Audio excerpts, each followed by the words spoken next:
Welcome, everybody, to DAT Poker Podcast, episode 86 for October 29th, 2020. I'm your host, A. Schwartz, alongside Roscoe P. Coltrane. My wife! And Daniel Negreanu in Las Vegas. I'm going to go back. I'm going to do a little different order today. Daniel, how are you? I'm doing good. Your head on the video, it's like, it's real. Every time you move, your hair does this crazy thing because of your thing. Hold up. Are we wearing the exact same t-shirt? We did not play. Yes, indeed we are. We've got the same shirt on. And I got Yes. I have Latte Larry. Latte Larry's is the best shirt of all of them. Yeah, you win.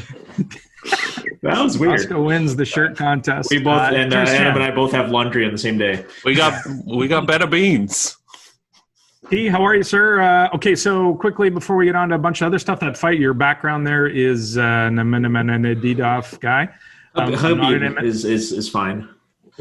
I'm not a MMA guy, but I watched this fight and it bored me to tears. Like, it wasn't interesting at all. What? Oh my God! Yeah, it was such a masterful performance. Khabib just put the pressure on him from bell to bell, just chased him around the ring like crazy, and then finally got him down instantly into like 2 submission attempts. Put him to sleep. I don't know. If fighting's not your thing, then I guess it was a boring fight. But I mean, I thought that was great. Okay, so grant me this. It was technical. Like, I couldn't tell if it was good. If it was good, we'll just call him. Let's just go with Khabib. Was it good, or the other guy was just really bad because he was. Well, the other guy is a former Division I All-American wrestler who I think lost to Justin Burroughs in overtime, who's like the greatest American wrestler of the decade. So he's all right. He kicks like a mule. He's all right. So yeah, I mean, Khabib is just good, and he's going out on top, 29-0, announced his retirement after the fight. You never see guys go out on top in really any sport, but combat sports in particular. You see that really sad progression as like the guys that you idolized that were great. You see this with Muhammad Ali. You saw it with Mike Tyson. You see it in all these sports, and you see it in all sports, even where people don't get hit in the head. They just progress. They hang on a little too long. They kind of tarnish that legacy, and they just and it goes real bad. But Khabib announced his retirement. I mean, you never know, but I think if there's one guy, he's basically said he promised his mom he was going to retire and not fight without his dad anymore. So that was cool to see. Just but paying tribute to one of the best to ever do it. Like, the thing is, the fight was boring, from your perspective, because it had no drama. But that's what he just did to people. He just terrorized everybody. I mean, he ran through guys. I mean, it was like he was 3 weight classes bigger than everybody else, even though he was. Everybody he fights feels like it was like he's a lightweight and he feels like a heavyweight when he's on top of you. There you go. All right, to athletes that went out on top, Daniel, you go first. Barry Sanders. Yes, that's the only one I can think of. Greatest running back of all time, bar none. I remember those days when I was a big football fan, and Emmitt Smith would get all these yards, and I'd watch the games, and Emmitt Smith would run 5 yards down the middle before anyone even came close to touching him, and then he would get 8 or 10. Barry Sanders would run behind the line of scrimmage with no help whatsoever, run about 72 yards to pick up 3, right? And it was amazing to watch. And for him to retire 30, a lot of people gave him crap for it. He's like, listen, running backs, we take a beating. And when you look at the numbers after 30, when running backs, they just, they start to head in a downward spiral, and he's got a life to live. And I don't blame him. Besides, he's playing on a team that just was never going to win. They had no passing game, no line, just give the ball to Barry and see what he can do. I remember playing Madden back in the day, trying to play Detroit. It'd be you hear about Barry Sanders just trying to play them. You can't make it work. You can't win, because the whole thing about playing Madden is you got to bomb the ball down the field and throw bombs, and they just couldn't do it at all. That's good. And think about how ahead of the curve he was. Long before. I mean, obviously everybody always knew concussions are bad for you, getting your brain smashed is bad for you. But 25 years before we really, really, at least 15 years before we really, really knew about the bad stuff, for him to say, to actually think about his future and his health like that is pretty awesome. There's no hockey players that went out on top. None. They just play and play. Yeah, other than the ones that just got too injured to play, right? Yeah, but then they're not on top. Like that. Nathan Horton, concussion, that kind of thing. I can't think of Ray Bork got close. I mean, Ray Bork got a cup and then he pieced out. I can't really think of a basketball player that really, had a terrible ending. They seem to just get shoved to the end of the bench. Like Vince Carter. I think that qualifies, right? Like if you were a first team All-Star like 10 years in a row, and then all of a sudden you're just playing 8 minutes a night, I think that's not going out on top for the. It's interesting, right? Because these guys, a lot of athletes come from nothing and then they make millions of dollars. It's kind of like poker players, right? So let's say a poker player who grinds and grinds and grinds, and then all of a sudden he just banks something and he gets a couple million. And how much is enough? Like, how much do you need? Do you need to get you win?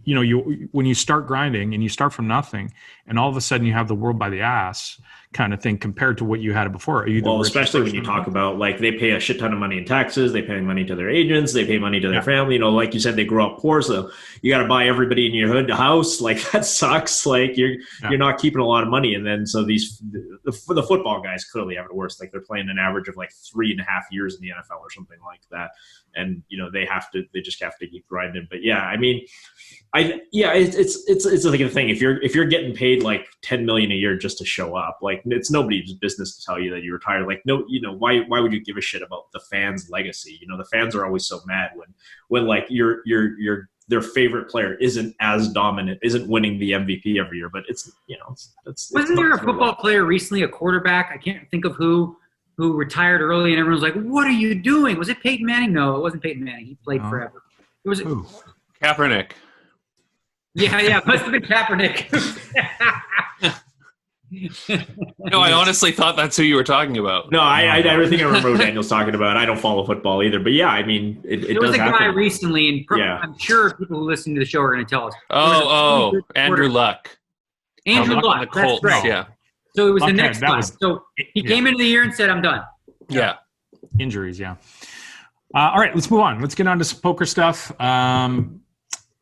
Last week, Sam Grizzle passed away, and it's been interesting. Like I've kind of consumed a little bit of the poker media that's talked about this story, and I always wonder how they're going to present this, right? Because Sam wasn't a good guy. Like he wasn't. I didn't know him personally or anything like that. Disagree, point taken, objection. But go ahead. Okay, hang on. But let me just finish though, because there's lots of stories, and I played against Sam a little bit, not much, not near as much as a lot of people have. And, there's reports, and I know people who played against him and just report that he just wasn't a good guy at the poker table. I didn't know him away from him. I can't comment on that, but he wasn't, a pleasant person to deal. He was hilarious. He was, the quips were fantastic. He was very quick-witted. But, so, and that shouldn't really, my point was to start down this road was, he is a character from the poker world that was, important to a lot of things, in the poker boom. He was, he went at it with Phil on TV. He was a character. He's one of those characters that poker sort of needed or needs now maybe, and had in the past where we had lots of those guys. But, is it important to talk about all the other stuff when you do kind of talk about when he passes? I don't know. So sorry, I didn't, Daniel, you disagree. I love this freaking guy. Okay. And, I've had plenty of experience playing with him at the table. And I would say, because I'm the only one likely that has, right, with him, I can say that his addition to a poker table actually adds so much positive fun to it, right? People love playing with Sam, similar to the vein of like, when Phil Hellmuth, you beat Phil Hellmuth and you just love it. It's like the greatest thing ever watching him go off. But Sam was so witty and so funny and so self-deprecating that he was always fun to be around. Now, he came from an era, and this is what I think you're mostly pointing to, Adam, or at least, what could be referenced. He came from an era where hustlers hustled. People did things a different way back then, I've staked Sam Grizzle in games before. I've played with Sam Grizzle.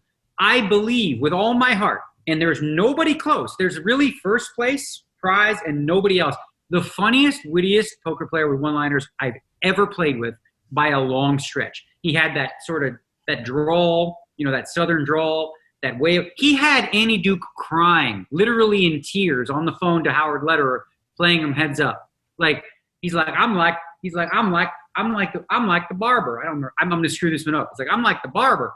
He's like, I chop him up and then I say next, right? And she was just all crying and stuff like that. But like the one-liners, my favorite, and I've shared this one 100 times, but I'm going to do it one more time because, for Sam, pour one out. I got a little bit of wine here for me. Pour one out for Sam. This was my funniest, favorite moment ever. Sam was always kind of in and out of money, right? There was a lot of guys back in my era, like Thor Hansen, like others who have passed, that's just how they lived, always trying to find a stake. So, Sam would always be, often be playing in big games or whatever, but he's playing for somebody else. He's got somebody else putting up the money or whatever. So he's playing in a big game with David Gray, who's notorious for being like a whiner. Like David Gray loses a pot. He always has the nuts, right? David Gray's like, oh, you had a king eye flush. I had a queen eye flush. Like he always got screwed. He's that guy, right? So anyway, make a long story short, it's a stud hand. By the end, Sam wins the pot, and David Gray's like, Sam, what did you even start with on Third Street? He's like, how do you get to the river? And Sam says, hey now. He's like, you play your money the way you want to, and I'll play somebody else's money the way I want to. And everybody cracked up. And I just remember like, the fight with Hellmuth at the bike and all this kind of stuff. Like he was an antagonist. He was a charming guy though. Like for as much shit that he got in terms of like his image for being kind of like that hustler guy, like I found him endearing. I found him a throwback. And like I said, a guy like him, he was supposed to be a superstar in poker if he wanted to be, because he's just so damn funny naturally. And he's just got a draw and everything like that. And as far as his character goes, it's funny because about a week or two before he died, he was texting me and he was upset with me. He was upset with me because he heard that I said something to Sean Chacon about when I staked him and he blew off the money, and he took it very personal. He's like, I never in my life, and I have the texts, it's crazy that he died a week later. He's like, I never in my life blew off somebody's money. He's like, because I put him in a 10-20 game at the Bellagio, and I gave him $10,000 to play 10-20, right? The buy-in is $2,000 maybe. And then like, I don't know, an hour later, he's like, you wouldn't believe it. I'm like, what the fuck, Sam? He blew through 5 buy-ins in an hour, right? So I was like, so I guess the way that it came with Broken Telephone is that, he thought I said to Sean Chacon that he stole the money or something like that, which is not what I was suggesting. But again, one of the more charming guys from an era that's romantic to me, interesting, obviously not clean cut and, in integrity. Yeah, again, it was a different time, but I think more than the other, I think more people found him, that loved Sam or really enjoyed Sam than those that despised the guy. The only people that really hated him was Annie Duke, and I'm like, I'm good with that. You know what I mean? So I don't know. I feel like he got a bad rap overall because listen, there was a lot of shady people before I came into poker in that era, and plenty I could name that were a lot higher on that scale than he ever was. Yeah, I mean, it's interesting. We talk about the legacy of a person, and I think there's no doubt what you said. One of the funniest people to ever put poker chips on a felt. I tweeted that we could probably have a 16 quote tournament bracket. We could probably have a 64 quote tournament bracket if everybody contributed to it, and it would be great because I did play with Sam as well, not a lot, but a little bit. But and he was absolutely hilarious. I remember him being extremely unhappy when I told him I had dinner plans to eat at, you guys remember the Rio used to have an Indian restaurant, and he was like, I'm not even going to try to do the accent justice, but he said some things that would in 2020 maybe would not be culturally appropriate.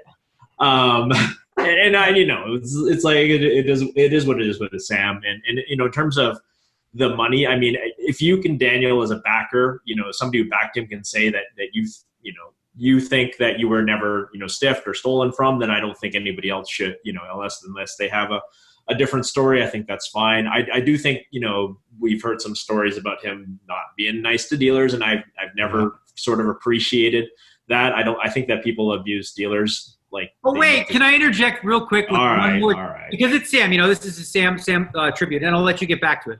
Speaking of dealers, there was a moment, there's two things, two that I'll tell. One is he wins the big pot, right? He bets the river, the guy folds, he wins a big pot, he rakes it in, he looks at the dealer, he's like, I'd tip you, but I didn't have the best hand. Just super neat. Most of his like, yeah, like his shots are usually at other players. Which one makes it great. Yeah. This one was unique, and this one was definitely at a dealer. But it just goes to show you like how the depth of his thought process in terms of like how he thinks of a witty comment. Like he looks at the dealer, he's losing, right? He's lost like 4 racks in a row. He looks at the dealer and he goes, "Yo, dealer," he said, "You got an umbrella?" He was like, do I have an umbrella? Like, what do you mean? He's like, yeah, I have an umbrella. He was like, why? He's like, because the next time I tip you, there'll be pink and purple elephants flying around the room, pissing on your head. It's just like, where do you make this shit up? Like, did he have that as a line that he was waiting to use? Or is it just like in the moment and that sort of wittiness? And like, obviously that's mostly in good fun. The dealer laughed. So it wasn't like, that brutal. But yeah, I mean, listen, he was from a time. You've played at Commerce, Terrence, with those limit hold'em players. When they lose a pot, they look like they want to actually murder the dealer. They're terrible people. Yeah. They're awful. No, I mean, but yeah, like this is the thing. Like, this is a time where obviously, like, it's a sad time for his family, and I don't, I definitely, I think you're right when you say there are people to go after before you go after somebody like Sam Grizzle, who was a character for the game, and if he was honest in his financial dealings, and you say that he was, then that's fine. I think we're okay to just like celebrate that life and do that. But I mean, it's still a thing that is probably worth mentioning. I don't know. Is that sort of what you were getting at off the top, Adam? Like he certainly, sorry, real quick. He was definitely a villain, right? But he was funny. And he was one of those, like, you watch movies sometimes where you're like, you kind of root for the villain. Like in Joker. I mean, yeah. Joker was like the villain, right? But you kind of like root for Joker. Sam Grizzle was that for me. He was the villain that I actually rooted for hardcore. Yeah, I think so, Terrence. I think my problem sort of is this taunting of dealers that happened. Like, oh, I tip you, but you didn't do anything. In the example that, Daniel gave. But, Daniel knew him much better than I did. So I only came across him a couple of times. So, definitely defer to the close, especially if you're staking him and you trusted him and all that kind of stuff. And he was an absolute character. And you mentioned the fight, Daniel, and I wanted to ask you, can you tell us the details? Because we all know that he and Phil got in a fight, but what happened? What was it as a result of? Let's start with, with the fight, with Sam. Let's just like paint the picture here, right? Because Phil Hellmuth is like 6'4", big dude. Sam Grizzle's an old man who had a gimp arm. Like one of his arms didn't work. But you still, like, if you think of these two fighting, you think like you still bet on Sam because he's got that sort of street sense. And you figure just Hellmuth is going to fight like this, where he's going to throw punches like that. Like Terrence could work with him. I basically like think of like a newborn like baby deer or something like that. Like if you think about like what Phil Hellmuth would look like if he got hit with a punch. But like when we think about, and also just sort of to piggyback all that stuff with Sam, like, how did he become a villain on TV and whatever? He was fighting against Phil Hellmuth. I mean, Terrence Chan has gotten into a beef with Phil Hellmuth. Like, everybody beefs with Phil Hellmuth, right? Like, Sam Grizzle didn't go after a choir boy. It wasn't like he picked on, Eric Seidel or Phil Galfond or someone like that. He picked on Phil Hellmuth. I mean, who is like the prime target for most jabs. And they actually became friendly. It's so funny because, like I said, a week before he passed, he asked me for Phil Hellmuth's number because he had this, like, I guess he was, well, that's not fair to say, but he had this this whiskey, Macallan, that he knew, Phil liked to drink and thought maybe it was like a special edition. Phil might want to buy it from him or whatever. But like anyway, the point being is like they were friendly in the end.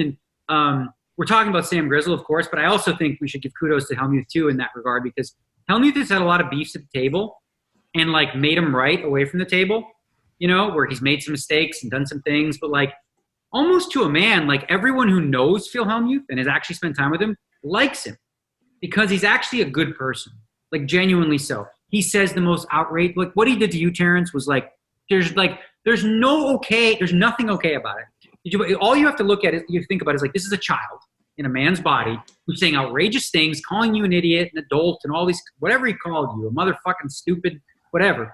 But this is not a bad guy. He's just ridiculous. That's all. Anyway, but I think Hellmuth tweeted something that it was like his only ever like lifetime fist fight or something like that. And Sam knocked him out, right? The rumor is that so I mean that's the thing is like none of us were there, and maybe Daniel, but like it was supposed to be like a 1-punch KO, right? That's supposedly like. Yeah, I don't remember it vividly like I did, but I remember I was there actually. I mean, I was at the bike when it was all going down. I was grinding the $300 tournaments, but yeah, like Sam was a guy who was an instigator. It's funny. But the thing that I think that this is what people miss the most about him. is most of his jokes were self-deprecation. He mocked himself. Like he's sitting in a 2040 game. This is a guy who a week before was playing 1 in 2,000, right? And he's sitting here. He's like, and this is when he was 40 years old. So he's sitting here in a 2040 limit game, and I'm in the game with him. He's like, well, looky here. He's like, today I'm 40, and I'm playing 20 and 40. Maybe when I'm 80, I'll be playing 40 and 80. Like, that's obviously self-deprecation, right, of a guy who's fallen. So, that was always his go-to. When he lost the pot, it was a story. It was if I had to choose a group of people that I would love to play on TV with and think it would make for the best show, Sam Grizzle would be at the top of my list. Yeah, number 1 draft pick. I agree.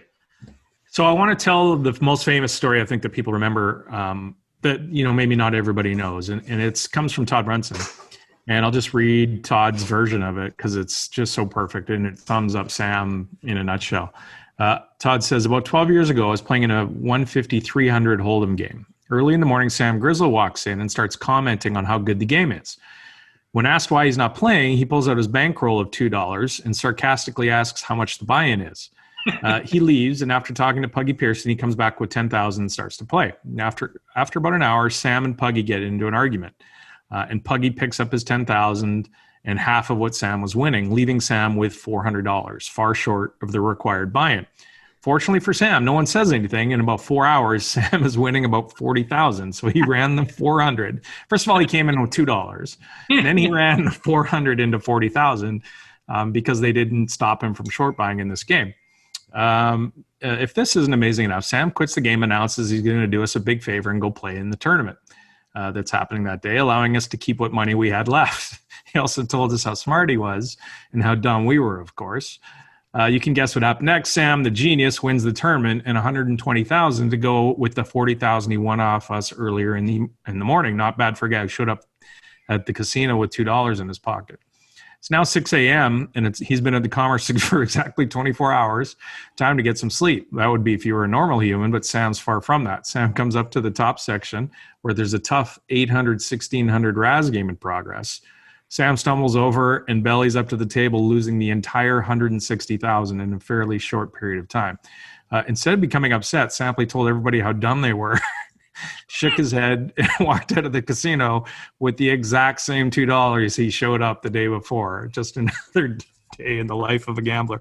And that's just such a perfect degenerate gambler story. Is that not funny? Like, is that not hilarious? I mean, it's sad. We could be 2020 and be like, oh, he made horrible decisions and blah, blah, blah. And listen, this is what poker was. And this is what made it fun. Crazy, insane stories like this. No, it should say definitely viewer discretion is advised. Do not do this. Do not follow this path. But when people do, the crazy, wacky stories, that's what, we all find interesting. And I always found that guy to be, character explode. I mean, he was just the greatest in terms of being a villain character that made me laugh. All right. R.I.P. Sam. All right, let's move on. Daniel, all the talk of the poker world currently right now is the grudge match between you and Mr. Doug Polk that is starting shortly. So I wanted to just quickly talk about it. And I know, if you don't want to talk about certain aspects, totally understandable because, you don't want to give away anything just before the match. But why don't we start off with the schedule, the format? I know we've talked a little bit about it, but finalizing what you're going to do, when you're going to play, is it going to be televised, whole cards, and all that kind of stuff? I guess we're finalized now, right? Yes. So before I get to that, and I will answer all those questions, I have this wine here, which I'm doing once a week with the show. And it is really a good time for it because my stress level is at an all-time high. So my wife notices, I didn't even know I do this, but apparently she's noticed that when I'm under high-stress situations, during the night when I sleep, I twitch. My legs twitch, my arms twitch. I don't know I'm doing it, but she stays up all night and she notices. And I'm like, I thought she was making it up or something. I'm like, what are you talking? So she said it's been happening a lot lately. So I'm incredibly stressed. I've been working very, very hard. And for each step on the process, it's like every time I go, oh my God, I figured it out and I learned something new. It's like every time you learn something new, and there's a saying about this. It's like the more you know, the more you realize you don't know and how much further you are. So it's like, imagine being in a marathon or something and you look over the horizon, you see the finish line. You're like, sweet. And you're almost there. But then you're like, oh my God, there's like a huge mountain. There's like a valley that actually is like another 300 miles to get there. And you're like, oh, my God, it's so much tougher. So certainly stressed out because like I want to put in a good effort for a lot of people who bet on me. As far as to answer your question, what we've agreed upon is we're going to start the match on Poker Go November 4th, 5 p.m. Local time here, Pacific. We're going to play 200 hands of 200, 400. Heads up, live with cards. At the studio. At the studio, yes. Yeah. They have on-site, they have 2 nurses there who will do an on-site COVID test. In the room, there will be myself, him, and 1 person controlling a jib, and that's it. So from a safety perspective, it feels good. It's similar to what they're doing with high-stakes poker, which I'm sure we can talk about as well. But they've got the okay from Nevada Gaming and to do that from the state. And as COVID sensitive as I've been since since January, I do feel safe in the environment. I went there to do interviews and it felt okay. So my wife's giving me the okay to do it. So we're going to play, should take about 5-6 hours to complete 200 hands. In addition to that, I was texting with him today. We've taken it online since, having the meeting with the people at Poker Go. And we discussed note-taking. So this is interesting. I wonder what you guys think. So we had this discussion about pre-flop charts, right? So we all agreed, we both finally agreed to no pre-flop charts, right? So then he reached out to me a few days ago and said, well, what about, can we take notes, right? So during the match, can I write down notes and use them for later? And I thought, well, that seems reasonable, right? Sure. I mean, I'll do the same. You take notes, I take notes, and maybe my coaches give me some notes to go in, to a match with or whatever. And then we sort of discussed it today and realized okay, well, how different is that really from a pre-flop chart in terms of, information? Theoretically, you could just write down on a piece of paper pre-flop chart. Go ahead, Terrence. I see that. I was going to say, I mean, the rule should be you're allowed to bring in notes, you bring in a blank notepad, right? So any notes that you make, you're making on your own. You said bring in notes from your coaches. I think that's very similar to pre-flop charts. If you're bringing in notes from your coaches, I think that's kind of his version of pre-flop charts would be that. So I think if you both come in with a blank notebook and paper, I think that's a fair play. Right. So, well, his idea that we agreed upon was he could take notes from a match and then bring them to the next game and have them with you, right? So with that, then I thought to myself, I guess how different really is that from pre-flop charts? So despite making this big stink and fighting for pre-flop charts and actually having a poor guy, well, not poor guy, but have him memorizing them, I don't want any gray areas because I will be taking notes. I got a notepad right here. This one says late position. Oh shit, that's not going to help me because there's only 2 positions. But I will be taking notes. He will take notes. We'll come in with notes. So I guess I realized ultimately that how different is that? Instead of having a chart that says open these hands, this frequency, and writing it on a piece of paper that you have there, it's kind of the same thing. So it's a question of are words okay? Is an image not okay? So I decided, we agreed today, for no gray area. You can use whatever you like. Ultimately, Ike Haxton, many other people also chimed in saying, really, the match is not going to be settled based on who plays better pre-flop. It's just not. It's just not where the meat of the match is going to be. So ultimately, I don't want any discrepancy. We've both agreed because this is important too, from a security perspective. We both have agreed because we're well, how are we going to monitor? Just in case. I don't think that he would use anything, and I imagine he doesn't think I would, as I said before. But what we're going to do is we're going to have a 360 camera. And this is similar to what GG does. So GG Poker, what they do when they suspect someone maybe doing anything, impropriety or whatever, they take this 360 cam and you have to put the camera in between you and the computer, and it has a full view of everything in your surroundings that you can see. So that allows a third party to investigate. So for example, let's say, Doug sees me winning 5 binds and I'm making way too sharp plays, right? Whoa. And now he's suspicious. He's well, something's up here. He can request the surveillance tapes that are not public, and they're only for us. He can request a third party, which we both have agreed to, could be Phil Galfond, for example. He can look at it to ensure that neither of us is using RTA. One small thing I'd add, the difference between the RTA of pre-flop charts, which is real-time assistance in a sense, but it's somewhat accepted, whatever. It's a lot different than the type of RTA that is the devil of poker right now, which is the idea that somebody could have real-time sims that give you the right answer. So just to protect against that, we have security measures in place. I'm not concerned about it. I would imagine he's not too concerned about it. But that's where we're at now. The security footage, sorry, Daniel, it will be like, so it's going to be running like from bell to bell, from the first hand in the air to the last. So if I say I want to see what Daniel was doing at 3 p.m. on Thursday, and I'm Doug, I can do that. Okay. Right. This camera will have timestamps on it. So for example, like you said, if you think like this guy played way too sharp for 2 hours, where he made every GTO decision like to a T in slivers that are like way too sharp. So that's how you can tell.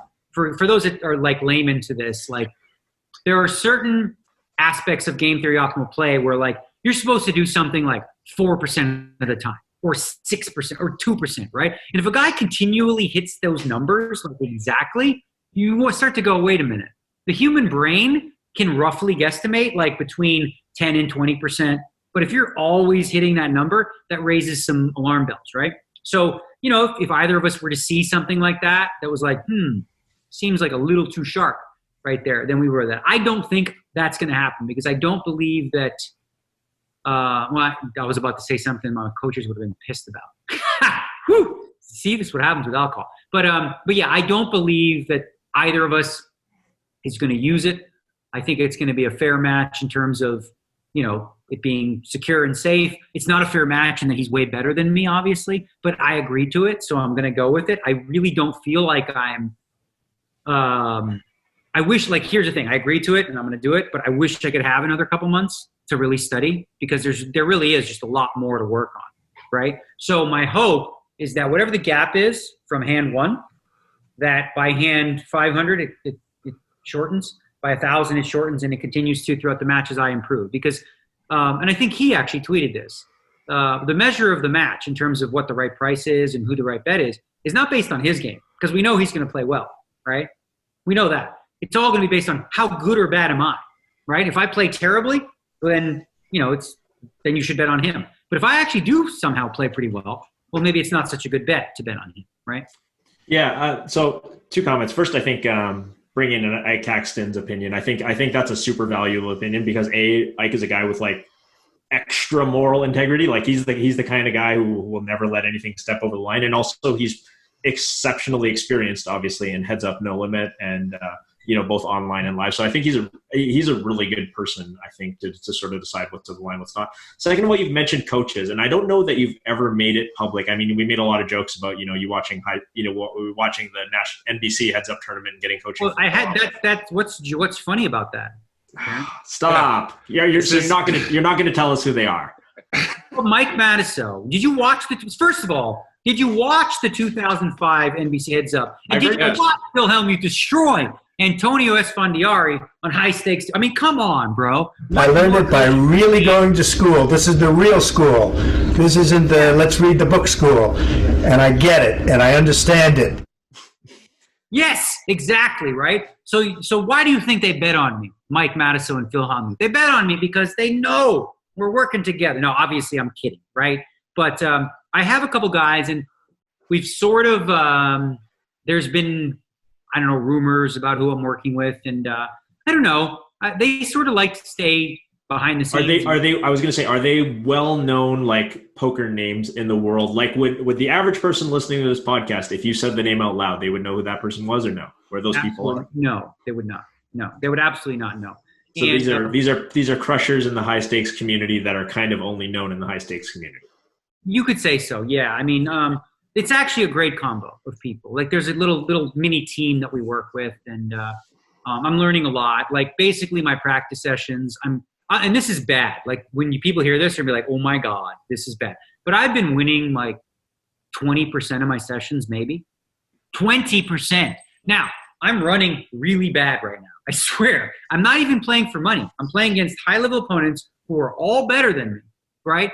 But I'm also running really, really bad. So it's hard. The hardest thing about doing this is that I know I'm getting better. They're showing me the data of like how I'm getting better and what I'm doing right and all that stuff. But like, you know, when you're doing that, you kind of want to see some results to back it up, right? To make you feel good about it.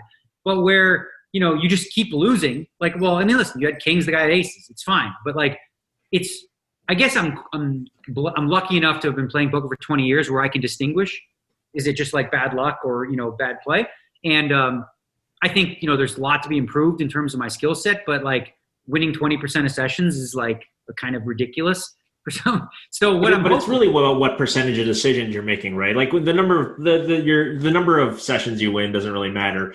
But if your coaches are telling you, if you're making 80% of decisions right, then that's really something to draw on, especially the turn and river decisions, which are worth like a lot of EV. Yeah. So what I'm hoping happens is and this is actually probably the best thing that could happen before the match is to get my head kicked in, right? I'm playing against one guy, and I won't name him, whatever, but he's like maybe the best in the world, okay, at this format. Maybe the best heads-up player. And what he does to me is he embarrasses the shit out of me constantly. He just shits on me. He dunks on me. He crossover dribbles. He knocks home. He just everything he does. He just owns my soul, right?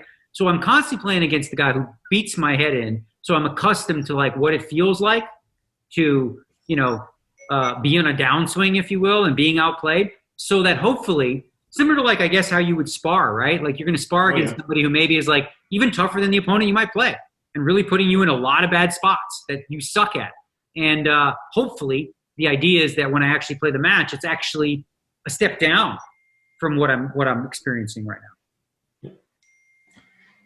Cool. Okay, well, so I put in a bet today because I knew you were doing the work. So I got plus 460 on poker shares. I bet 1/6 of a Bitcoin, which is it's like over $2,000. So you've been telling us in our chat that you've been putting in the work. I'm trusting that you're putting in the work, and I'm hoping all that nonsense talk about Mattisau and Hellmuth being coaches help drive that line a little bit. Yeah, right. Could you imagine if I did that? Watch 2005 national championship. I mean, the real line would be plus 2,000 then at that point. Be like Vanessa Russo versus Dario Minieri.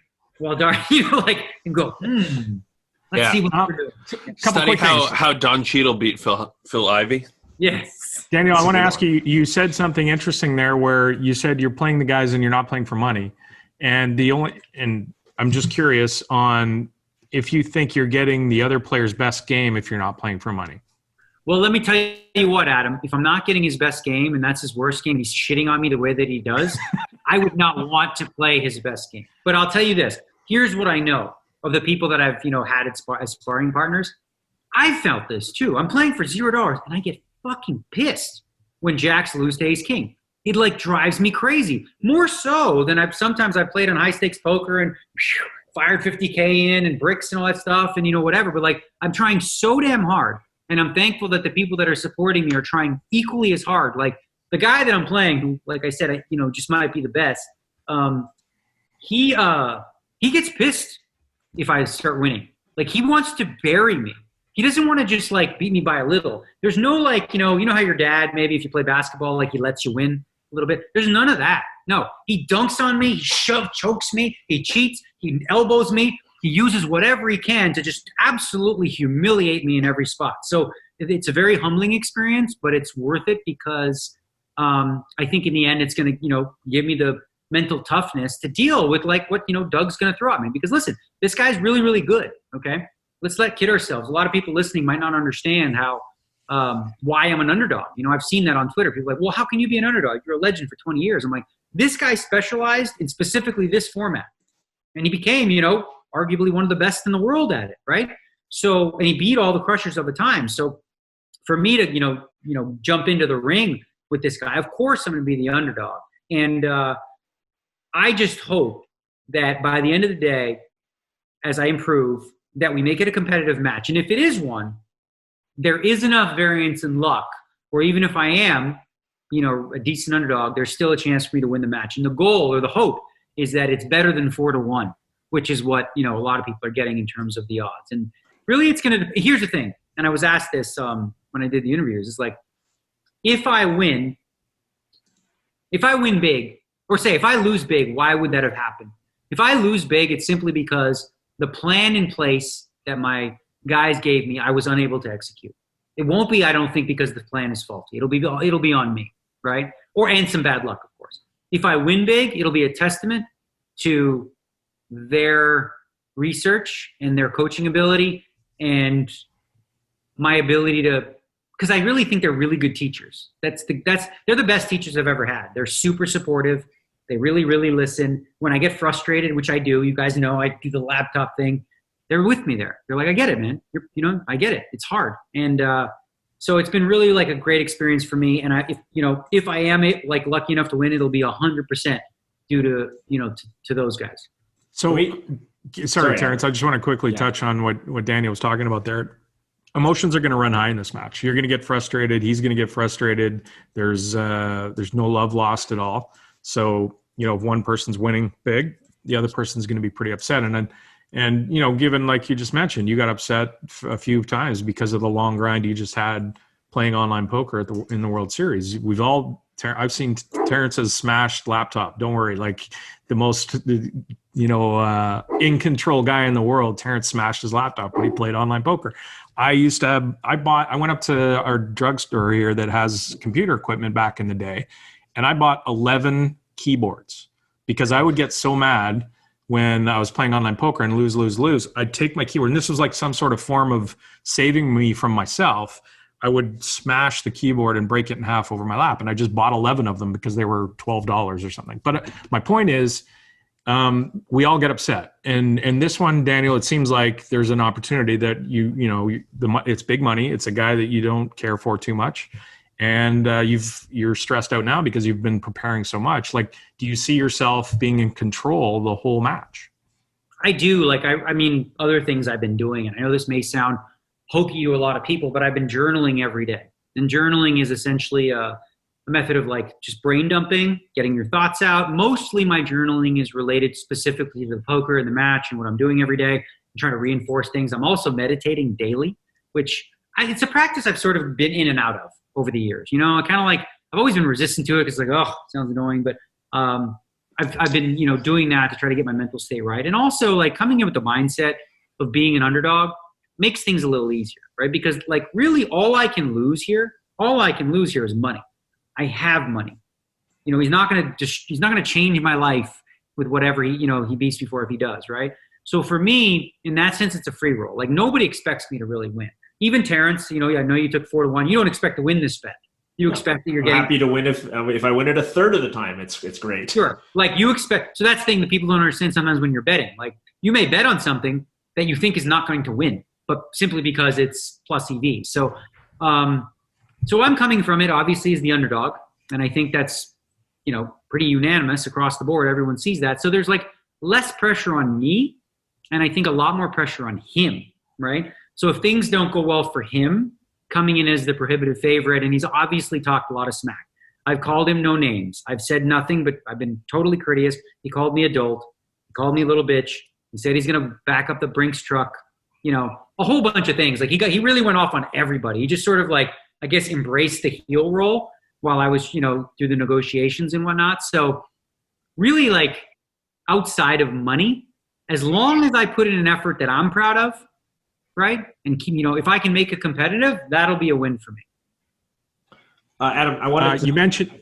Sorry, do you have something else to get to? I was going to get to something on the lighter side of this, but if you have something more serious, you go for it. Well, I was just going to mention because I've seen online some people talking about the line, and the line, I believe you got a better line than I've seen out there, Terrence. The line I saw was 4-1, and I think Bill bet Bill Perkins bet 500,000 at 4-1. So if Doug loses the match, not only is he going to lose the money that he loses in the match, he's going to lose $2 million to Bill Perkins.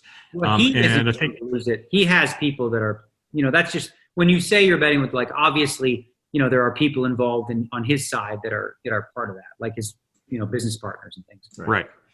And I think Mattisau said something like he bet his last, case money on Daniel or something at 4-1. So there seems to be a lot of money out there. But Terrence, go ahead. No, this segues perfectly because I wanted to. Can we talk about the fun props that Timex has put up? Yes, there's obviously okay. So the main line we obviously seen it's Daniel's certainly sitting at plus 460, minus 625 is what you have to lay to bet Polk to win the challenge. But the fun props, forget all this who wins session one crap. Nobody cares. The fun one one of the fun ones, we got a lot of them that Timex has put up is, will there be a slow roll in session one? And Mike McDonald is the arbiter of what's a slow roll. And Daniel, you can help give DAT Poker podcast listeners a little inside betting edge because you're half of the people who can do a slow roll. The no is at plus 105. The yes is minus 128. what side do you like on will there be a slow roll for our listeners? Okay, well, I can say from my end that there will not be an intentional slow roll. It is possible, and I'll tell you what. So it is possible that a slow roll will occur simply because I'm processing all this new information, right, about how to break down a hand and think about a hand and where I am in my range, et cetera, et cetera. So, like, there might be a spot that's actually pretty obvious that I'm supposed to call where I'm, like, just making sure, right? But it will not be, like, from my end, there will not be an intentional slow roll. So, you know, that should sway the better. There might be like a situation where you have like the third nut flush or something like that, and you're not sure whether you're supposed to raise or you're supposed to call, so you might just time out and hit the call button kind of thing. Yeah, and it would look like a slow roll to somebody, but it wouldn't be. Right, like so you know, to elaborate on that, like maybe there's a spot where I ask myself, all right, if I raise him here, what will he call with? Like I have pretty close to the nuts, but if I raise him, what will he do? Like, will he fold worse hands? Will he only play, you know, hands better than that I have? So that might be a spot where I decide whether or not it's worth a value bet. Because for a value bet to be valuable, right?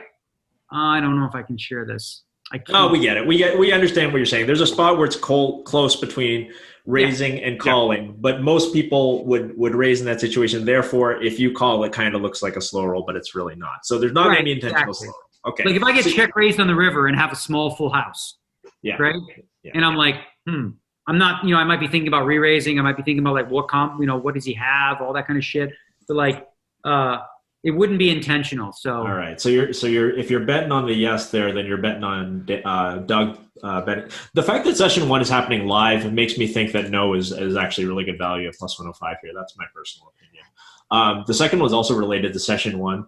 Will one player rage quit early in session 1? The no is minus 667. Yes is plus 450. Daniel, I think there's like no chance that you rage quit in a live situation. That bet, if it's still on the board, is stealing. Neither of us are going to be on a production on TV, and this is probably why the line is out there, because he wasn't aware that it would be live. Like, we've committed to playing live, so that's a slam dunk. Like, nobody's going like agreeing to play 200 hands and be like, I quit 140 hands. So if that bet's still up, that's one of those bets where, like, I remember Proline, for those of you in Canada, there was a time where Proline offered a bet on a soccer match, right? But what they didn't realize was the time of it already finished. The soccer match was over, okay? So people could go and, like, print $100 tickets at Proline and, like, have the nuts because, like, the match is already over. And they ended up losing, like, $8 million. Like, I did. So this is one of those bets right now where if you can still get down the rage quit bet, like, it's free money. You are no at 667. It's you're only going to win $16 from it because the max bet's €100. But it's free money if you want it. Sorry, free €16 out there. There you go. There you go. This is what you would listen to the DAT Poker podcast. You just get handed free money. It is $16. Yeah, exactly. €16. What date will the challenge conclude? So February 1st of next year, 2021, is plus 105.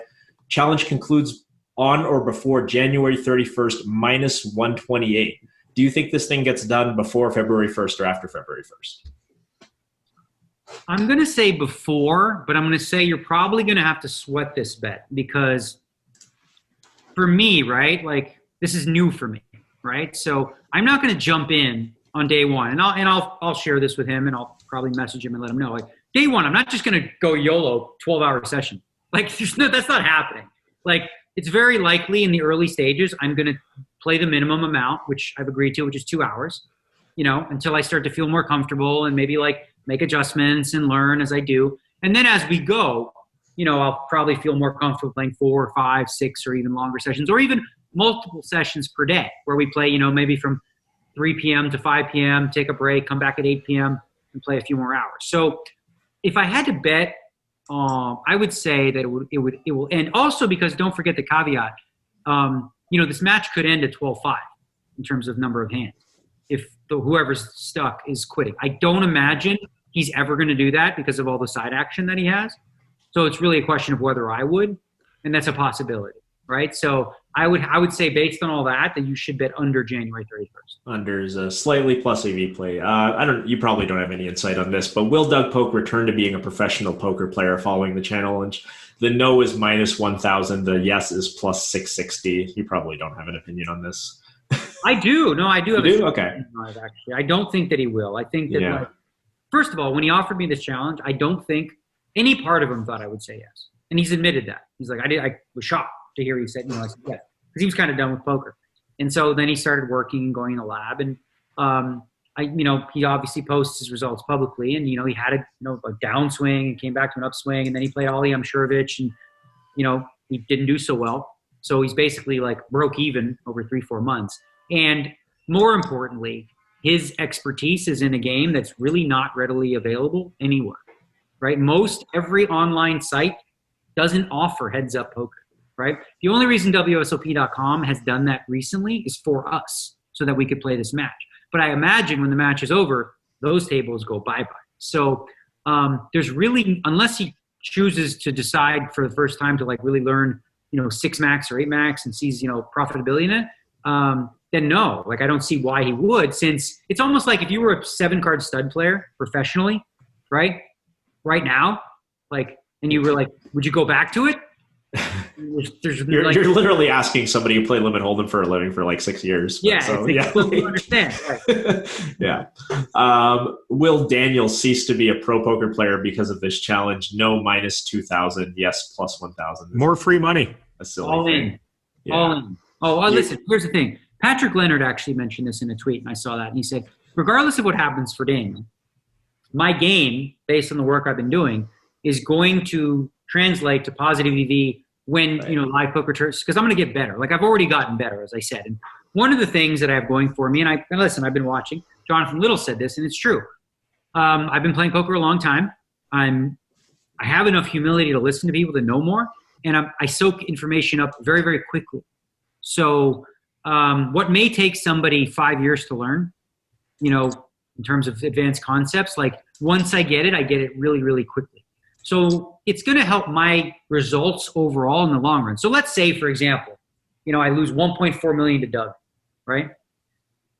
The process and the training that I've done will make me better so that, I can be in opportunities where maybe not get all that equity back in a day or two, but over the long haul, the work that I've done just makes me a more, efficient poker player so that when I am playing in other, endeavors, whether it's high rollers or cash games, I can recoup those losses. And even if you do lose $1 million to him, it's not because he's $1 million better than you. It could just mean that he ran better.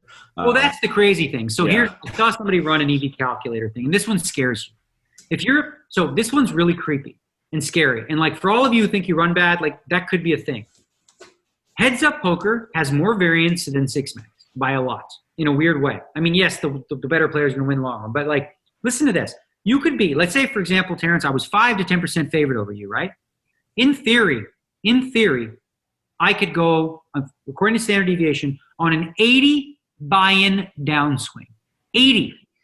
That would be 2.4 million in the case of our match.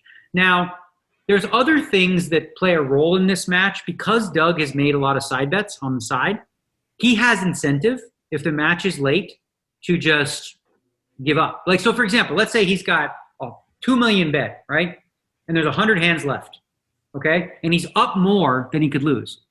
He just incentivized to fold out, right? Yep. So basically folding out would give me... we talked about this with the Galfond challenge exactly. when Venividi was able to could have potentially folded out, yeah. Well, here's the thing. I felt kind of bad, frankly, because I know so many people are betting on me. And that caveat really weighs into his favor because I didn't have a single side bet on this, right? So I have absolutely no incentive. If there's 100 hands left, there's no incentive for me to just go, here, take back, $150K just to win the match, right? So as a result of that, I thought, okay, well, maybe I should have a little side bet on it too. So I have done that. I've taken pieces of other people's bets. And now I'm also engaged, which will inspire me to continue past 12,500 hands, and also gives me incentive to the point where, if there's 200 hands left and I'm up more than mathematically is possible for him to win, I can just burn the money, give it back to him, and quit. Yay for yay! That's good news for me. It was important. You partially answered this one already, and I think I know what side I like based on what we've already said. Is how many hands will be played in the challenge, and the over/under is set at 12,549.5. So basically, 12,549 or less, 12,550 or more. The under 12,5. Yeah, 12. You know what I'm talking about. The under is minus 152, and the over is plus 130. I got to think with what you're saying that Doug will never quit, and that you might not quit, that the over's got to be the value here. Well, so I really genuinely put his quit percentage at 0. It doesn't make any sense that he would quit after 12-5. It just doesn't make sense as a favorite, considering all the side bets. It's just never going to happen. So the question is my quit level, right? If it seems insurmountable, right? Where I'm just like, well, listen, he's better than me. He's run better. It's like way too much of a mountain to climb, especially because he can start playing lower variance poker now, going into the second half of the match. It just doesn't make financial sense for me to do that. So there is some possibility, but I would say it would require the combination of two things. A, me and my group feels like you just can't match up. And B, we also ran really shitty so that we're like way behind what would be feasible to get back in 12,500 games. So it's very low. I would say I would put the risk on his end of 0%, and I would put my quit percentage at maybe like 28%. Yeah, that still makes plus 130 a pretty darn good bet from my math. I'm going to skip the next one to go to how many Twitter followers will Doug Polk lose before this match ends? This is silly. I won't even give the price. I'll just tell you the price. You don't need to give an opinion. Under 1,000 is plus 300. 1,000 to 2,000 is plus 450. 2,000 or more is plus 450. His following will grow is plus 100. I probably think that's the best one. This is just good. That's by far so listen. Yeah. So in the last 3-4 years, I have not said his name out loud, really. Hardly ever. Like, I referenced him as him. I never even mentioned his name. Obviously, this match is going to get mainstream attention. It already has. I've already done interviews with, like, Las Vegas Review-Journal and whatnot. So more people will know who he is as a result of this. And I can't imagine that based off of his, antagonistic approach that will turn that many people off, that will circumvent the newfound followers he's likely to gain as a result of just being in the, more of a mainstream situation. Yeah. Plus, getting the plus 100 there is a slam dunk play.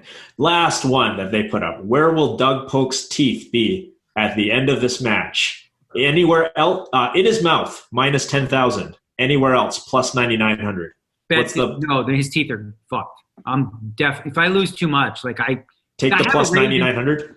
So listen, I have an incredible Polk-like rage in me, right? So if something were to happen where I just twitch and freak out and, sleepwalk in the day, like typically where I put people's teeth when I'm upset is in the rectum, somewhere outside the mouth. So if you're getting like 9,900 on that.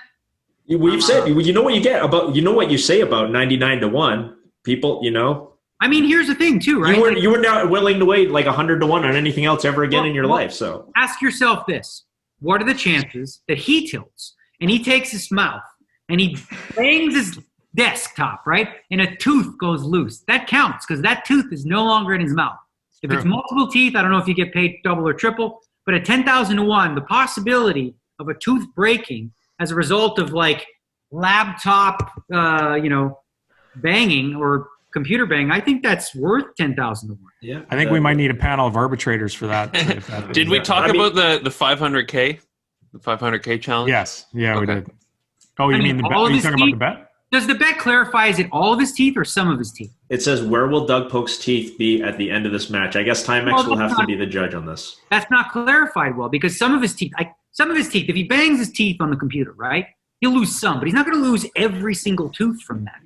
So that's kind of silly. It should be clarified. So those of you that betting on the tooth one, I would highly suggest that you reach out to Timex and get clarification if how many teeth need to be removed from his mouth in order for you to be considered a winner.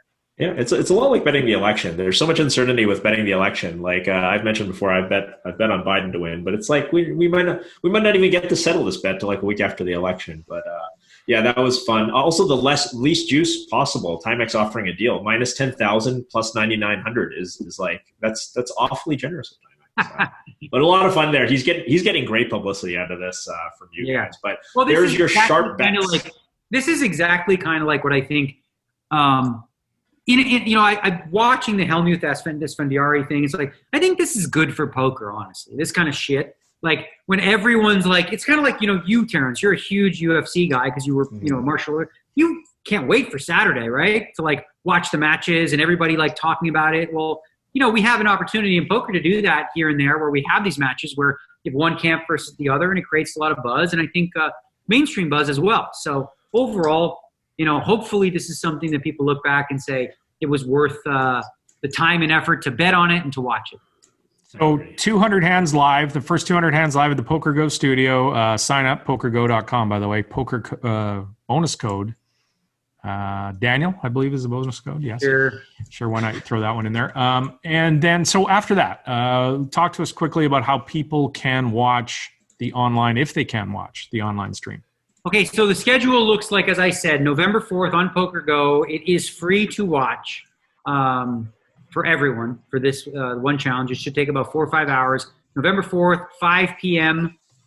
Pacific Standard Time. Past that, on my YouTube channel, you will be able to watch the online stream. So the live stream, you will see whole cards, okay? You will see all the cards.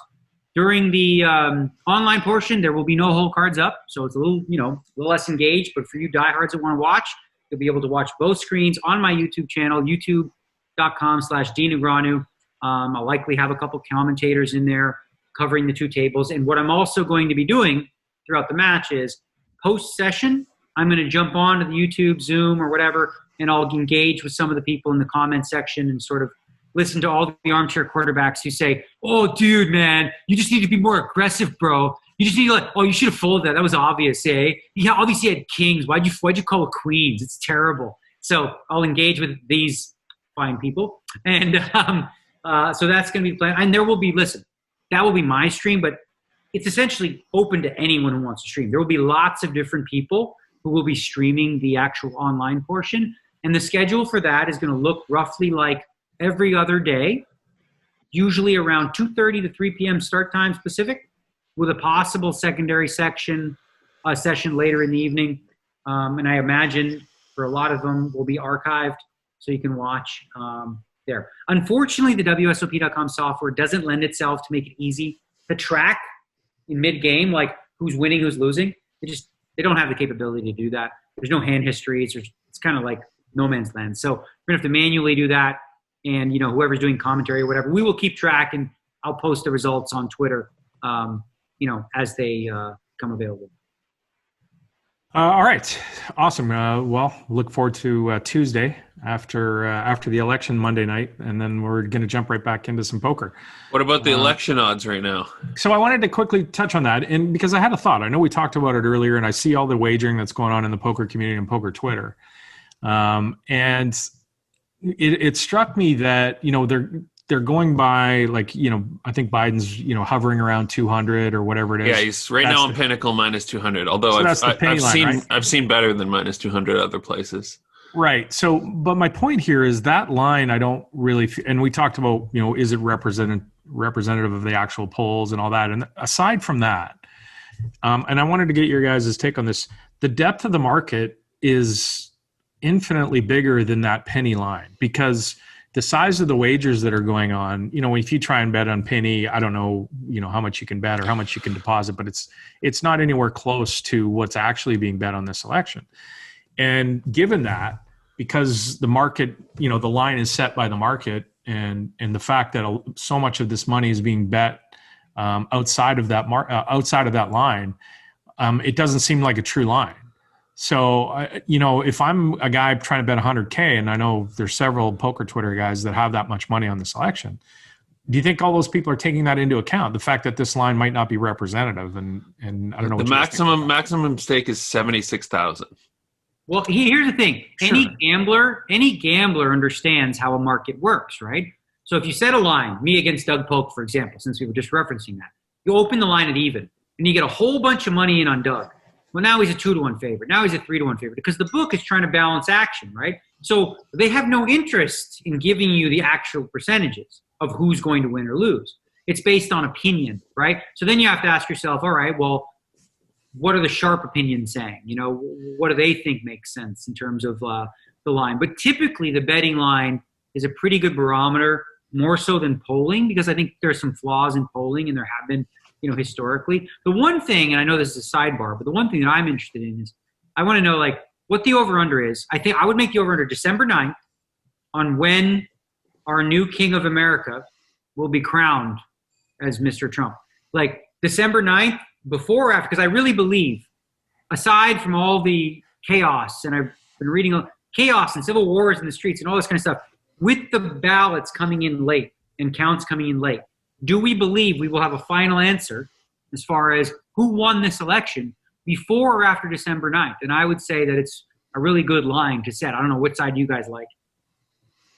I mean, I think December 9th's a long time. I think I would like the under on the 9th. Yeah. But to Adam, well, wait, it depends what you mean though. Like, it depends if there's court challenge, because there will be court challenge. So right. Trump has already said flat out that he's already working with the courts to discard all mail-in ballots and all pre-voting and everything like that. So now the court is stacked in his favor, and that's an arduous process, right? So whatever vote numbers come in, even if they say, let's say, for example, Biden won, as long as there's a court case in action, it's not final. It's not official. It's not, it's not like, okay, he's the new president if it's contested. So I would say that December 9th doesn't seem that early. I would actually bet. Yeah, I like later than that personally. I mean, it seems fucking crazy that we're even discussing the fact, like, it seems just fucking crazy that we're even discussing the fact that there could be an election with like a clear result. And I think it's going to be dependent on the margin of victory. Like, if it's an absolute Biden landslide, of course, then it's got to be settled fast. There is precedent for this, right? With like Bush against Gore, where Florida was recounted, and it took several weeks. Now, this one's going to be much more extensive because of the pandemic and the insane number of votes that are coming in early. Like most people, I mailed in my ballot. The Trumps do, So a lot more of that is going to raise a lot more alarm bells simply because Trump himself has done this by design. Like, he's very, very good at this. He even said to Leslie Stahl in 60 Minutes, he's like, his goal is to discredit the media so that when they say bad things about him, he can call it fake news. She admitted that to him. He admitted that to her years ago. His idea behind the election, he did the same thing in 2016, call it rigged. So now a lot of his supporters genuinely believe that if he loses, there's no way it's possible that it was a fair election. If he wins, it was. So here's the thing. If he wins by a little, it still wasn't fair because he would have won by more, right? If he loses by a little, clearly rigged. If he loses by a lot, well, obviously rigged. So he set the stage in such a way to create, like, not unity, but chaos in the streets. And I think a lot of like scholars and scientists have predicted things are going to look ugly, and it's going to be like election month rather than election night. All right, let's move on to some other stuff before we went long here, which is great because we had a lot of material to talk about. But just quickly, I noticed, Daniel, that GG Poker set a Guinness. It was official. Well, we all knew that it was the biggest online poker tournament in history, and this is the WSOP main event, the 5K that just completed. We knew that was bigger than the two-party Poker Million tournaments, but it was officially recorded by the Guinness people that this was the largest tournament in history. Thought that was pretty cool. You're going to be in the Guinness Book of World Records. I recorded that live, so because we didn't know, right? So I we had the guy from Guinness because we put in the application, and so I did it live and we shot the video, and he said, yes, this qualifies as the Guinness Book of World Records. And I thought to myself, like, of all the things that, like, I've pogo sticked for like 7 minutes.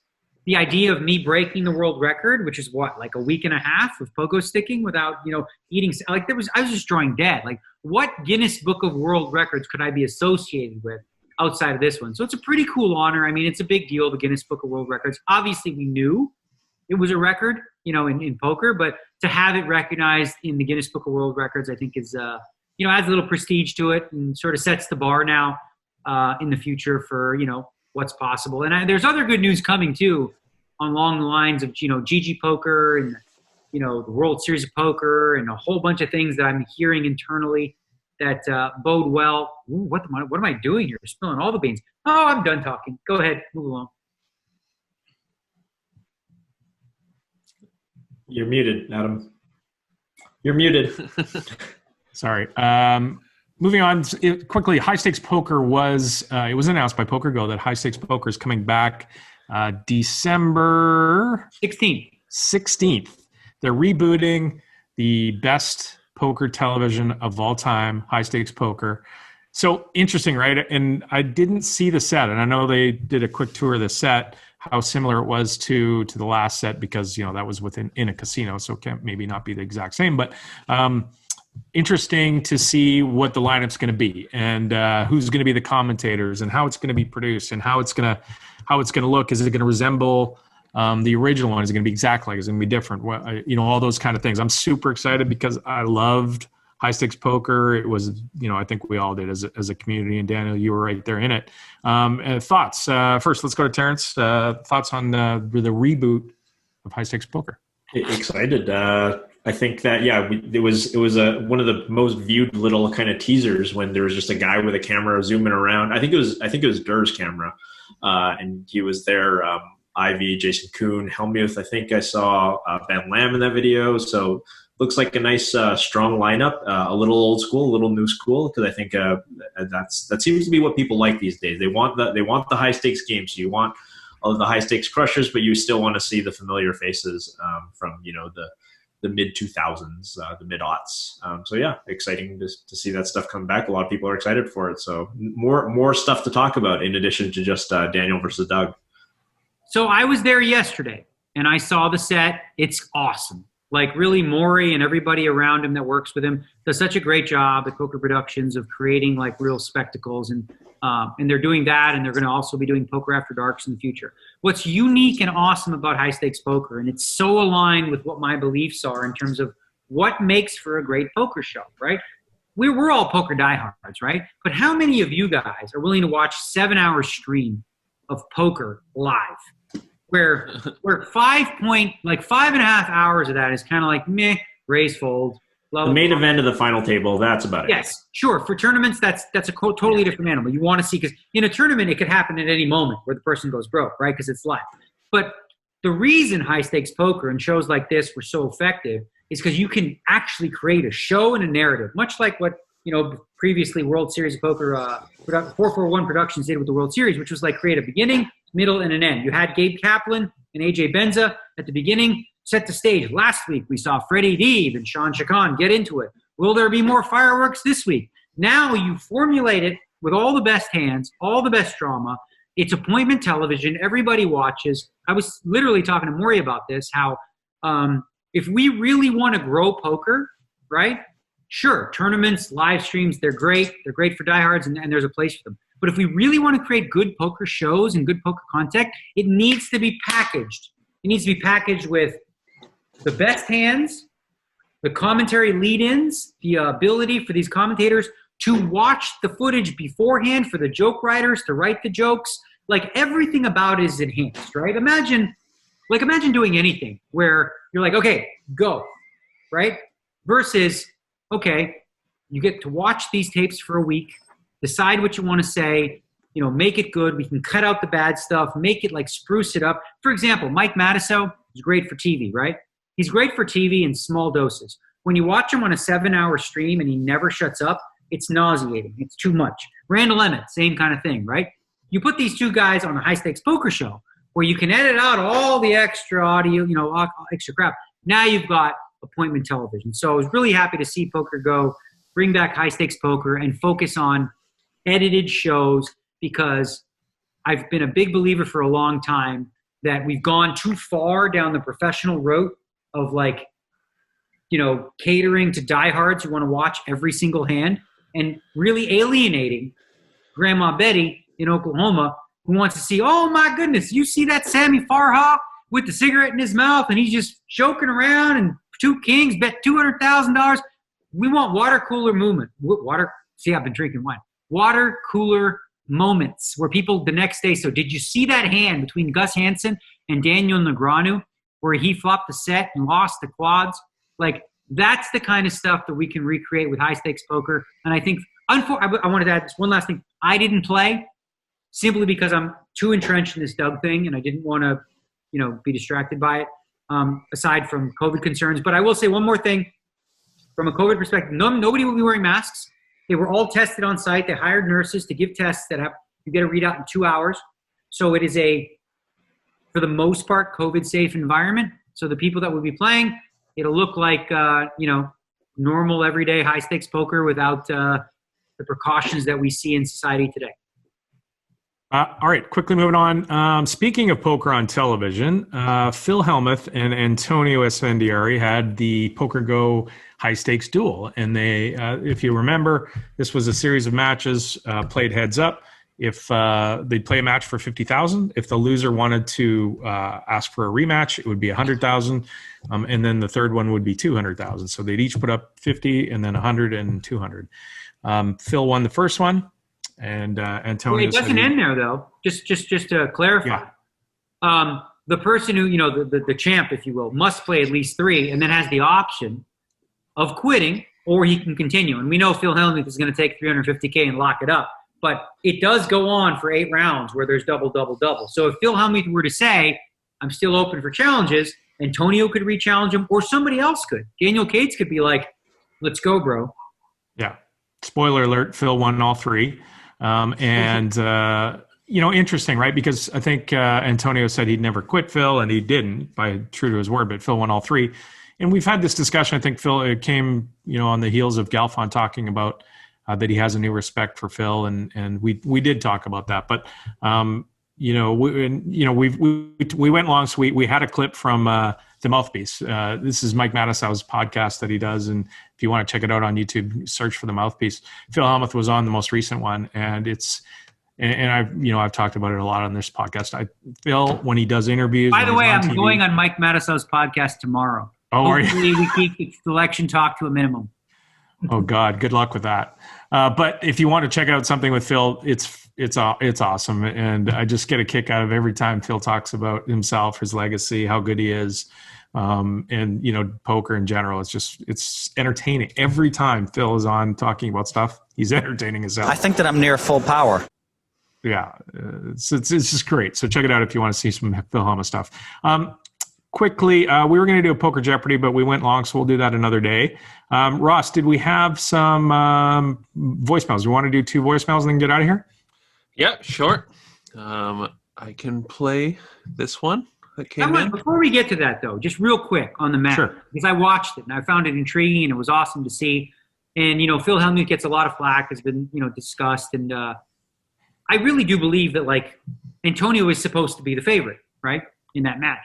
However, Antonio, and I've told him this privately, he played poorly. He ran really ugly. He was unlucky, but he also played poorly by not making the right adjustments. So Phil Hellmuth has an approach to the game, and we've talked about this on a previous podcast. I think a lot of people tuned in and got what I was trying to say there. But Phil went with this idea that Antonio was going to blow up and make big mistakes, right? Had Antonio not done that, it would have been very difficult for Phil to win. But true to his discipline, Phil Hellmuth just waited it out. And he really, how Phil Hellmuth always says, don't worry, they'll give me their chips. This is what always happens to me. They'll give me their chips. And in this case, Antonio really did. There was a lot of spots where Antonio just gave him his chips. Now, Phil can do this against Antonio, but again, Fedor Holtz chimed in. And if Fedor played Hellmuth in that same format, I'd happily lay a solid price that Fedor is going to come out ahead a very significant number of times. Because I thought they both – so here's the thing. I thought they both kind of played poorly. However, Hellmuth's style trumps what Antonio was doing because he was playing the waiting game and Antonio was far too splashy. And then when Phil had it, Antonio was just, paying it off too much. Anyway, go ahead. Voicemails. Okay. Email number 1. Hey there, guys. This is Dan from Oklahoma. Just caught up on the podcast. Still really enjoying it. But anyway, I got a question. I think I was watching an old video. I think it's the big game. I think that's one with the loose cannons that you, Daniel, are in. Anyway, I think Duel said something that was pretty interesting. To Mercier, he said, man, you're one of the best short stack players I know. So I was going to ask, who do y'all think is the best short stack player there is? And, I know there's other factors involved, deep runs and all that. But anyway, just curious about your thoughts on that. Hope y'all are doing good. Well, it's not Phil Hellmuth. Okay. Having said that, there's another one I want to point out from years ago, before this was solved, because really, when you ask the question, who's the best short stack player? I mean, basically everyone who's studied the chart. Max Silver. Right, exactly. Well, I would actually say definitely not Max Silver, actually. Yeah, no, because there's spots where you're supposed to like limp off of 15 big blinds and stuff. So it might be like Dominic Nietzsche or somebody like that. Yeah, definitely not him either. No. But Scotty Wynn, many years ago, used to do this thing that used to drive me crazy because I would stake him occasionally. And he'd have like 3 big blinds and be like, don't worry, baby, I got this. And he'd like fold his big blind, fold the small, and then it's his button. He'd go for a cigarette. Right? It's like, okay, the Scotty style. And he'd come back in his big blind, double up, win the tournament. Like, genius. But yeah, obviously that's not the right play. But so to answer your question properly, really, for the most part, if you watch the super high rollers, right, the majority of guys like Jake Schindler, let's use Jake Schindler as a perfect example of a guy who plays super high roller. On a short stack, he understands it better than anybody else. To the extreme of that, Kerry Katz, who is the businessman guy who's not a pro, has learned to stretch that short stack longer than imaginable. Hellmuth also tries to do the same thing, but honestly, Kerry Katz is better at it. Because Hellmuth does things that are just like, so Hellmuth doesn't balance his ranges and spots. So for example, I've watched Hellmuth off 9 big blinds in the cutoff. Everyone folds. He limps with 5-7 suited. The button raises, he folds. Okay? Kerry Katz may limp there in the same spot. But you know what? Kerry Katz also has 10s, ace-5 suited, ace-queen. So he's doing that a little bit more balanced so that if people do approach, that as like a weak sign, like he can actually, get it in pretty good and stuff like that. So tell me why it's not somebody like Dominic who's actually, who's studied all this math and stuff like that. Like, tell me why it's not somebody like that, a crusher like that, and why your vote goes to like someone like Kerry. Well, there's other reasons with Dominic that are more related to live poker and stuff, and in the way in which he's doing it and stuff like that. Like, maybe he is. I mean, I absolutely could be wrong. Maybe Dominic is the best short stack player. Maybe I don't understand completely the depths of the strategy. This is a possible explanation in terms of like some of the spots that he's limping in. But there is definitely backing from GTO solvers that have limping ranges from 15 big blinds or lower. And I remember when I told Hellmuth that, because I love to boost his ego. I was like, by the way, Phil, that stuff you did, it's like the GTOs actually proved that it's correct. He goes, of course it did. Well, he invented it, so. Invented GTO. This is what happens. Math always proves that everything I do is right. Woo. So yeah, I do think that equity denial in a tournament, especially in the late stages, is worth enough where it's a risk to limp and give people free flops in spots where you could, possibly win the pot without a showdown pre-flop. And it's a very difficult thing to employ properly. So I don't advise it, the limping. But again, to answer the guy's question, who's the best at short stack? I mean, if I had to pick a name that pops in my head, it's Jake Schindler. Okay. All right. Thanks, Dan from Oklahoma. Email number 2. Hi, DAT Poker Podcast. This is Aaron from Massachusetts, and I just got a quick question for you. I know you guys all play a lot of online poker, have in the past. There's one thing I do not understand. I use the button to check-fold all the time. Maybe that's a leak, but it's pretty convenient, especially if you're multi-tabling. The one button I do not understand is the check-call any button, or just the call any button. I do not understand why anyone would ever use that button. It just seems kind of crazy to me. Maybe you guys can give me a little insight on this. I think it's used throughout many different sites. So anyways, keep up the good work, and thank you. Bye. Well, if you're in the big blind and somebody opens all in for more than you have, and you have aces, I don't see any downside to hitting the call anybody, but that's pretty weird circumstance. Or if you're playing, what if the guy bets small, and you're just like, you can't even. No. Like say you're in the big blind and like under the gun opens all in and he covers you. What's the downside of it? You can once you saw that, then you would just click, check call, wouldn't you? Yeah, no. The call any button is like call any bet, right? So like if somebody's opened all in front of you, you can click the call any button. Right. That way, if you get disconnected, you're still like the software is still registered it. That's the situation I can think of. But yeah, you shouldn't use advanced action buttons because they're so bad for tells. The check fold button is you generally shouldn't use it. Like any time where somebody can get timing tells off of your buttons, you should mostly not use them. Unless you're using them for reverse tells. Yeah, okay, sure. If you're really good at like tricking people into reverse tells, then maybe you can use it. I'll tell you what, I agree with Terrence wholeheartedly. I will say this, like if you really are multi-tabling and playing 12 tables, like by clicking the check fold early, like you're giving up very little. Right? Oh, yeah. So that's the one that doesn't cost you. Yeah, like if it allows you to just be like, all right, never mind this table, I can move on to the rest. It's no big deal. Very few people are going to go, all right, well, he's check fold. Very few people are going to be able to exploit that. So it's not the biggest deal in the world. But as Terrence said, if you're not playing multiple tables and where you feel like you're behind in terms of speed, then you really shouldn't use any of them ever. And I don't. I do actually for the heads up in spots where like if I'm playing two tables and on one table I'm playing a hand and I have like 7 deuce off in the big blind. Heads up, I know my opponent's not limping. Because if my opponent has a limping range, see, here's the thing, like perfect example of exploitative play, right? If my opponent has a limping range and I'm playing heads up and he limps the button and I automatically insta check, right? So he knows I had a hand I was folding, right? So you're giving away a big time tell. If you know your opponent has no limping range, then you can go ahead and click check fold and 7 deuce and move on to the next one. Yep. You can advance action if you're last to act on the river and you have a hand you're not going to value bet or bluff or whatever, you can auto check the check button if you're 100% sure. But most of the time, I think we're in agreement. You should not use those buttons. If there's still the action that can happen after your action, you shouldn't use the button. Did you use them in limit hold'em ring games? I did. Well, there was a time. I think there are some like auto bet situations in limit hold'em, right? When you're like. If you're like under the gun 9-handed against the big blind and like, the flop comes like ace king, like, the big blind is going to check and that you're going to bet 100% of your range. So it's fine to auto bet there.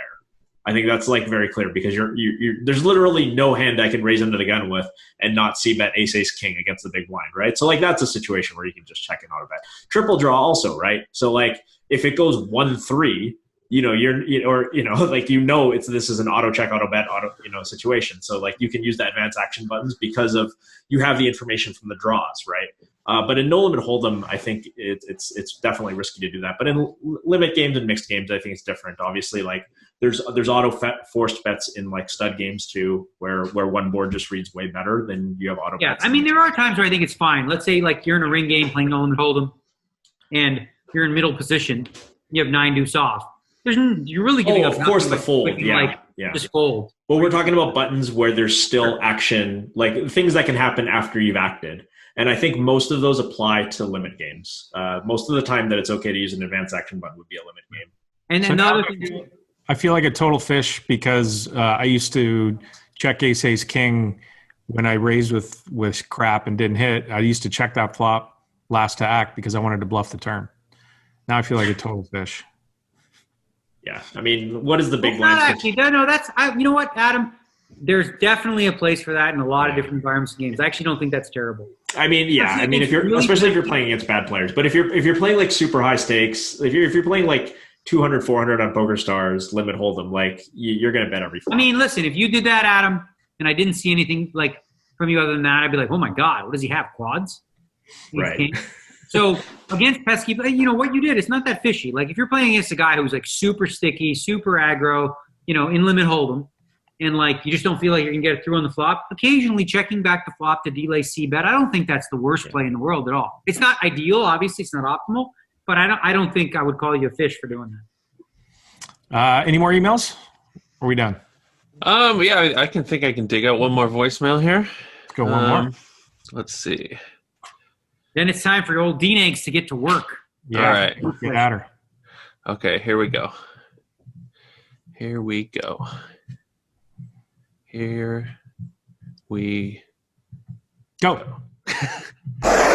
Email number 3.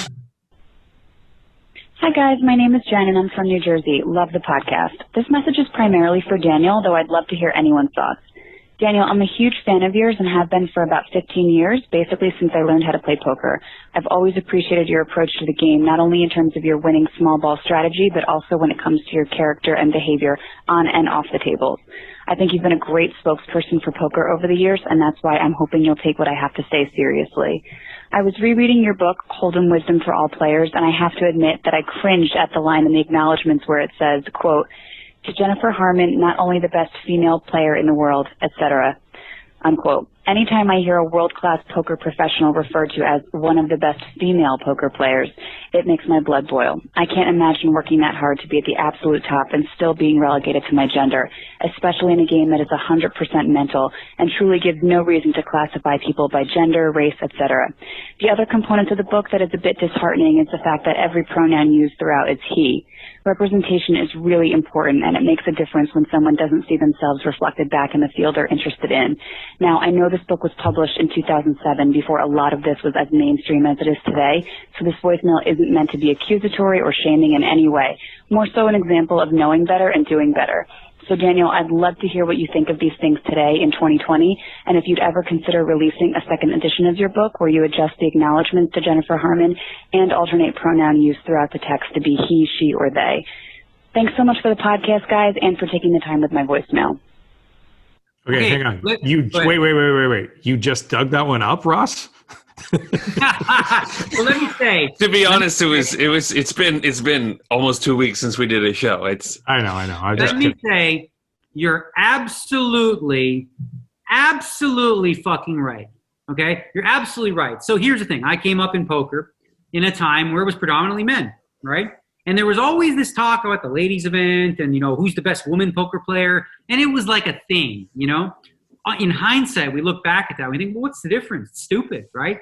The idea that, it's poker. It doesn't matter if you're a woman or a man. It was just a fact, right? It wasn't something that needed to be said that Jennifer was the best female poker player of her time. But, at the time, media buzz or anything, around, mainstream stuff would always focus on stuff like that, right? Because it was an honor.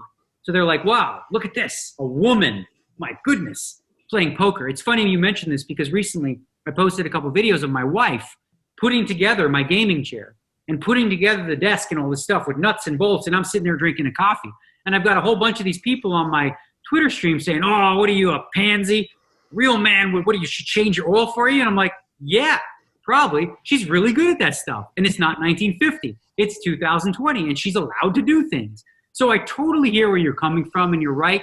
It's a case of 2007 being 100 years ago, really, in terms of that. As far as re-releasing the book, I don't know if I have any sort of say in terms of what happens there, but you're probably right, that the pronoun, because that's how I thought, right? Because the predominant player that I was up against was a he. So I would say, well, if he raises, and you're absolutely right. It's alienating if you're a woman and you read it that way. I'm sorry, but I'm sorry in the sense that I'm not sorry for what I did at the time because I really didn't do anything with malicious intent. Now that I know what you're saying and I totally understand where you're coming from, I actually couldn't agree with you more that, Jennifer is just one of the, and I actually inducted her in the Hall of Fame, the Poker Hall of Fame. And I specifically mentioned this. I said, she's not just one of the best female poker players in the world. She's one of the best poker players in the world. When Vanessa Selps was crushing, I said the same thing. I was actually at the forefront of saying, yeah, she's a woman, but she's just the best period right now. She's got the most cojones, if you will. So totally hear where you're coming from. I appreciate your message, and I appreciate how respectful you were in the way that you wrote it, in the way that you took the time to not shame, because I think that's a big mistake we make in our society where we look back at something I said 20 years ago or other people and be like, oh, look what he said. We can't judge people today based on, rules and parameters that we have now that didn't exist back then.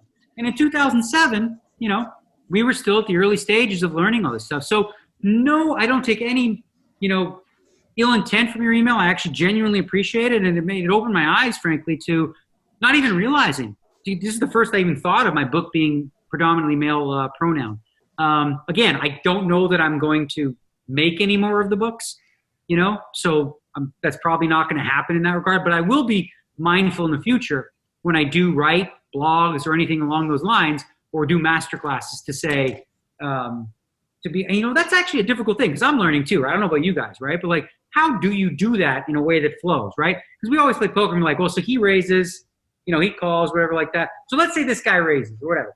So that's sort of been part of our vernacular. Like, how do we switch that to like, so they raise? Like, you know who's really good at that? Hellmuth is really good. Yes, he's naturally good at it. Yeah. He says they did. Well, he always says they think I'm an always idiot. disparaging with him though. Everybody who's they is like everybody's they. Well, they sometimes they're never a good thing. Sometimes they're just this idiot, which is also gender neutral. Personally. You know what? That's one of the better emails I've seen. I really appreciate people that have the balls. See, I said balls. Right? Look where my brain goes, right? It's just from, you know, conditioning for many years. The guts it took for you to do that, as you said, you know, as a fan of mine, to sort of critique me in a way that was constructive criticism, and I can handle that all day of the week, and I appreciate it genuinely. You know what's interesting? This week I ran into something like this with pronouns, and it was, you know, I think we all do this. We refer to a group of people as guys. Hey guys, right? And I did that with a group of girls, and I remember it didn't even faze me, but I saw a discussion about it on Twitter. Actually, of all places, of course, it would be on Twitter. But I saw a discussion about, you know, please don't, this is wrong to call a group of people guys. And I said it, and I caught myself when I said it. I was like, oh, wait, maybe that's, so, you know, it's funny how people learn, right? I don't know. How would you address them? I mean, if you weren't going to, hey, you know, different ways. Folks. You could even say like, what up, peeps? Hey, peeps. What up, peeps? How's everyone? But I feel like. Is hey ladies offensive? Say that again? If you said, hey ladies? Ladies, yeah. So. I don't think that's offensive. No. But this is the thing. We all got to learn together. And like I said, the emailer, we got to learn each other. We don't have to put everyone up on a stake and like grill them if they get something wrong. We're all learning. We're all in this together to figure out the best way to engage and stuff like that. We can't take the 70-year-old man who is a dealer and he says, hey, honey, you look pretty today, and think, wow, what a sexist, misogynist, asshole, evil person he is. He's like, that's just not the way the world works. Like, we are ingrained with stuff that we've had from the past. 50 years from now, we're going to look back at some of the things we did and said and be mortified, right? So just be aware of that. Like, you can only get upset at people if they're not trying. You can't get upset at people's mistakes. You can only get upset if they're not trying. I totally agree with that. And that's actually comes off something that happened this week, and I'm sure you guys followed it too, in the hockey world, where there was a player who, you know, did some terrible things to another kid as he was a special needs kid as he was growing up, and he was 13, 14, 15 years old when it happened. And he got drafted by the Arizona Coyotes, and the poker world woke up and found out about what had happened in the past. And people are the hockey world. Yeah. I mean, you know, this happened when he was 14 years old. And the important thing there, and to Terrence's point about trying, the important thing there is the kid never went and apologized to the kid he terrorized for years. He apologized to the 31 NHL teams that were going to, just before the draft, because he wanted to try and make himself look good so he could still get drafted. He didn't bother to go apologize. And the Coyotes made it worse by saying, oh, look at all the character he's got, you know, to make these apologies. No, character is fucking apologizing behind a closed door and saying, man, I was a shithead and I'm really sorry. And what can I do to make it right? And if you listen to the story from the kid's mom, I mean, the guy was reticent These to situations are not so black and white. A 14-year-old kid who was a bully and an asshole is a 14-year-old kid. Right. Yep. I was a shithead when I was 14 too. I use the word like both people that work for me are both, you know, LGBTQ. One is a lesbian, one is gay. And I use terminology when, you know, use the F word, the other F word, which I don't use now, in a way that was just like considering like, oh, come on, Terrence, have another beer. Don't be an F word. And it was all part of my vernacular. Right. But I mean, I did that when I was 12, when I was 13, when I was 14, like, and you know, you learn. And, you know, you can, and this kid, like, just because he did this stuff at 14 doesn't mean he cannot reform and become a 20-year-old that is good. But like, as you said, if he's never shown remorse in a genuine way and been like, yo, this was way out of line, to claim that he's apologized, but the family of this kid have said he's never apologized to my son. So, yeah, I mean, it's a slippery slope because, again, I don't like to hold a 14-year-old accountable for the rest of his life to something that he did and say, like, you cannot play in the NHL anymore because you did something bad when you were 14. But it does require, as an adult, to show some self-awareness and remorse in a genuine way. in order for you to have an opportunity to take part in the NHL. Because this guy has a redemption story available to him if he wants. Yes, he absolutely. could literally be, listen, I was an awful person. I didn't understand race relations. I was awful to, to disability people. I've learned a lot since, and I want to do a lot to help and all this kind of stuff. He has a story here that could win him over with a bunch of teams. But according to insiders or whatever, that's just not happened at all. So bye-bye. Yeah. Anyways, all right. Hate to leave it on that note. Daniel, good luck this week. Good luck to those who are pulling for one side or the other in the election. Good luck, America. Good luck, America. Good luck, America. You guys do the right thing, please. Do the right thing. So we're going to check in. We're going to do the podcast occasionally when you have a day off, Daniel. We'll talk about how the match is going and keep it going. And we'll watch the YouTube videos on the channel. So to everybody out there, thanks for listening. And to you guys, thanks for getting together. And we'll talk to you soon. Bye-bye.